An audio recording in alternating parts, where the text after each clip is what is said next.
I haven't done a new video in a while, and I wanted to do at least a simple one about how to add music to your shows and synchronize the music. So we have a show open, and you know that you have a scale at the bottom and a status here that tells you you're on step 0. You know that you can change the step by dragging along this scale at the bottom. And you know that the colors here indicate where there's a picture. So wherever the color changes, that means you have a picture at that point. So you can go all the way to step 0. You can rewind, and you know that you can animate your shows. You see the tempo it's animating here, even though there's no music, is from the internal timer. And the way to change that, by the way, you go to animation options. See, we have it set to 600 here. You can actually change it to 200 or any other tempo. And notice now that it's going to animate a lot slower.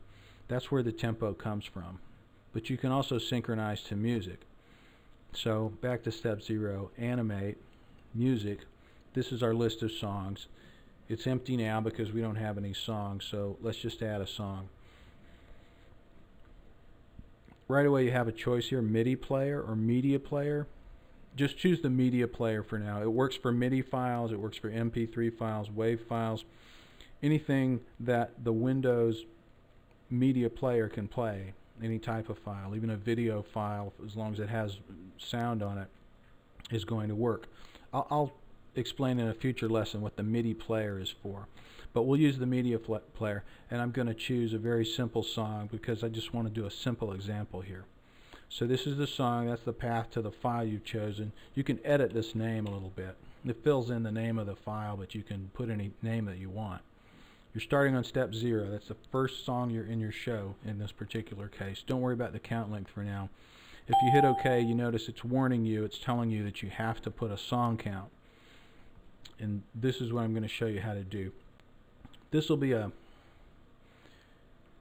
your count map. Notice you have a Windows Media Player in here, and you can actually play the song if you hit the play button.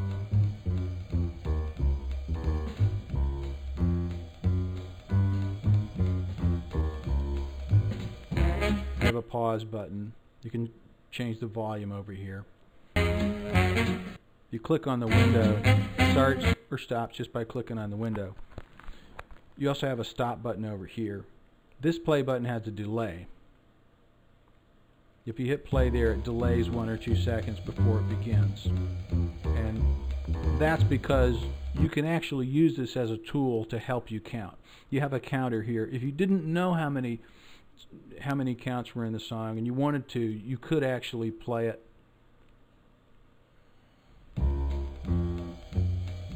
You hit this button.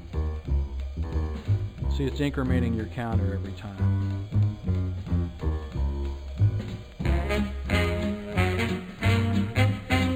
It's not necessary to do it that way, and most people are going to know ahead of time. But see how the counter has been incremented. If you hit these buttons, it increments the counter by the desired amount. And it's just a tool. You don't have to use this. You can forget about this whole thing if you already know how many counts are in the song. But it may become useful later. You can clear the counter back to 0. Now, I happen to know there's 456 counts in this particular song, and you'll almost always know ahead of time. This song is a constant tempo, and because it's a constant tempo, we only need 1 count marker. This is our list of count markers. It's empty right now. I'll show you how to add one. We're just going to go to the end since this song is a constant tempo. If there was a tempo change in the middle, you'd have to put a marker there, but there's not. So we're just going to go to the end.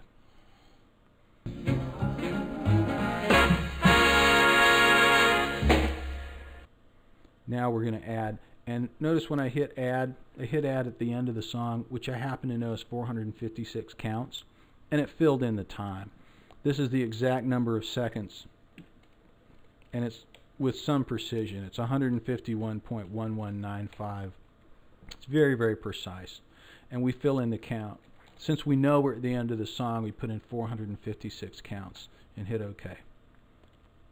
Notice that you can't fill in the time here. You have to get the time from the player. That's why we went to the end of the song and started playing, and at the end of the song we hit the button, and it picks up the time from exactly when you hit the button. You enter the count, and then you have in your list of count markers, like I said, we only need one, so we're finished. In a future lesson, I'll explain what these are for. But basically, you can play the song if you want to. And let's just say we were going to stop, play the song, and let's just say we add one at count 32. And we can use this button for that, Auto 32. So let's go and just show how that works.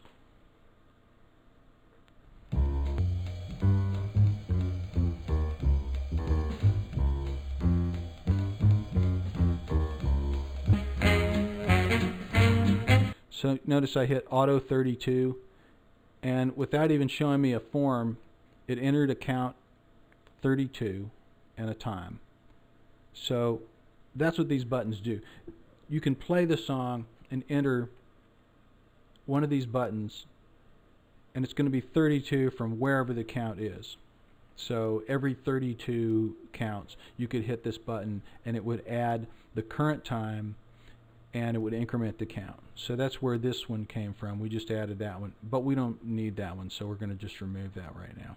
I'm going to select this, just remove it. So now we've deleted that item. So now that's just to show you what those buttons are for. This is the only one we need for now because it's a constant tempo. If the tempo was infrequent, or if it was changing, if it was slowing down or speeding up, you'd need to put more markers at different points in the song, but we don't need to do that for now. If you want to clear the list, you can clear the whole list with this button, but like I said, if you wanted to change this one, you can select it, change it. Now, you can't change the time, but you can change the count. We don't need to change the count, but if we wanted to, that's how we could do it.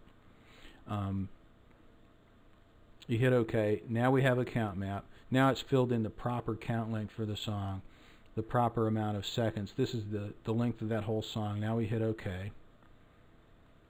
Now we hit close because we have one song, and that's all we're going to add for now. Now notice how our line has changed down here. Now we have the top half is still showing the colors for the beginning and ending of our every picture in the show. Now the bottom half of this is also showing changing colors. This color changes to this darker color.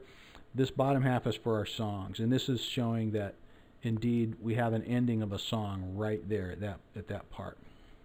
So now if you hit play, it's going to animate along to your show.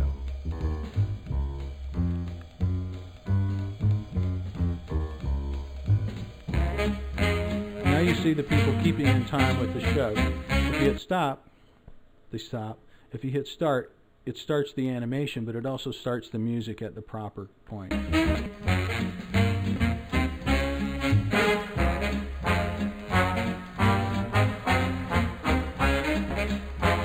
The reason you're hearing the music jumping around a little bit is because I'm using a recorder software to record the video for this lesson, and the video recorder is interfering with the music play a little bit, and it's making it a little bit jerky.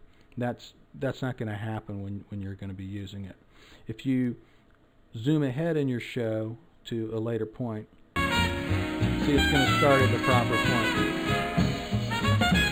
and it's going to continue to play. If you go all the way to the end, you can see we're going to be almost at the end of the song.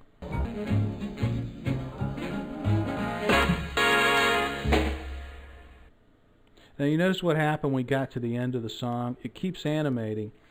This is the point where we're at the end of the song, where the green changes to the other green on the bottom half. That was the end. We started playing near the end, and it doesn't stop. It keeps on going, but it's going according to the internal timer that you set.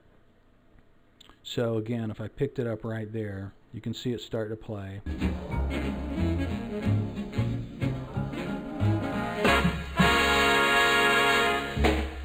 And see, now it keeps animating at 200 beats per minute.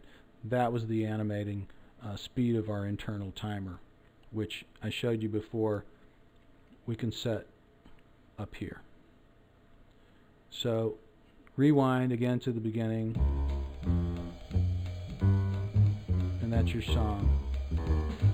And you can animate it in 3D too.